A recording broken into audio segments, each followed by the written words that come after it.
Ito mga mare, ito yung ginagawa namin noon. Kumuha ng mga shell para lalagyan ng gata, malunggay. Minsan nabuso pa kami dyan sa mga ilailalim na tawag lapas. Ayun.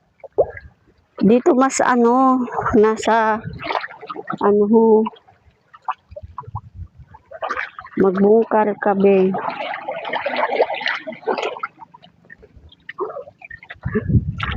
Dahil walang naglaot ngayon kasi undas, eto, walang isda. Kaya nga, paano nangyari yon? Gawa siguro ng ang daming basura. Sana naman kaya galing to, no? Ha? Saan bugo? Napunta dito, basura. Alam mo, dati napakalinis dito. Hindi mo kikita yung ganyan. Ay, maging irresponsable naman tayo. Ang gagawin nyo, susunugin nyo yung mga basura nyo. Tapos, ibaon sa hindi maano ng tubig. Kasi tingnan mo, ang ganda ng namin dito. Yung mga basura, oh. Diyos ko po. Grabe na. Oh.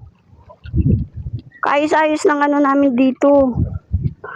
Hindi mo, bihira mo makikitaan to ng ganitong karaming basura. Pag maraming basura lang, kung may bagyo. Wala namang bagyo eh. Ganyan. Naging tayo sa kalikasan. Kaya tayo binabagyo eh.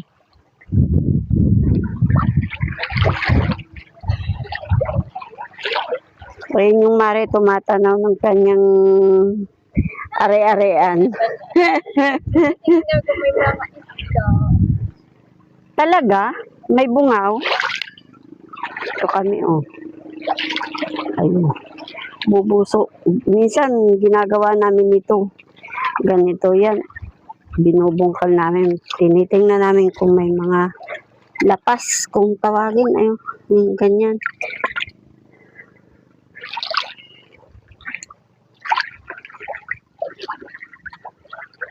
Yan. Dami. Grabe, oh.